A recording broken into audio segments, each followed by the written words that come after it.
જય શ્રી કૃષ્ણ, રાધે રાધે. આજના નવા વિડીયોમાં ફરી તમારું સ્વાગત છે મિત્રો. સિંહ રાશિના જાતકો માટે આવનારો મહિનો મે મહિનો કેવો રહેશે, સિંહ રાશિના જાતકોએ શું શું કરવાનું, એ વિશે આપણે વાત કરવાના છીએ.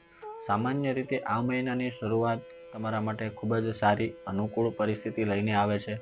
આ સમયગાળા દરમિયાન તમારા નોકરીની અંદર, કાર્યક્ષેત્રની અંદર પ્રગતિના યોગ દેખાય છે.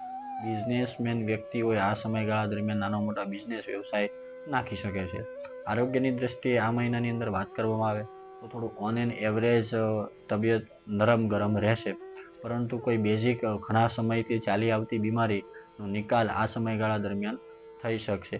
નાણાકીય બાબતની અંદર વાત કરીએ તો ગુરુ પોતાના ગોચરના ગ્રહો સાથે રહેશે એટલે મધ્યમ પ્રકારનું ફળ આપશે. સાથે સાથે એવું કહી શકાય કે શુક્ર ભાવી થશે એટલે નાના મોટા ખર્ચા પણ આવીને રહેશે.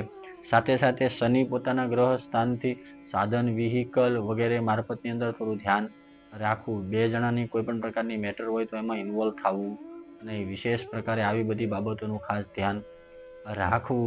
સાથે સાથે આ કૌટુંબિક પરિવારની અંદર દ્રષ્ટિથી વાત કરીએ તો કુટુંબના ઘણા પ્રશ્નો હલ થતા જોવા મળશે. કુટુંબમાં સારો પરિવારની અંદર પ્રેમ મળશે. ઉફ અને લાગણીવાળું વાતાવરણ આ સમયગાળા દરમિયાન તમને રહેશે.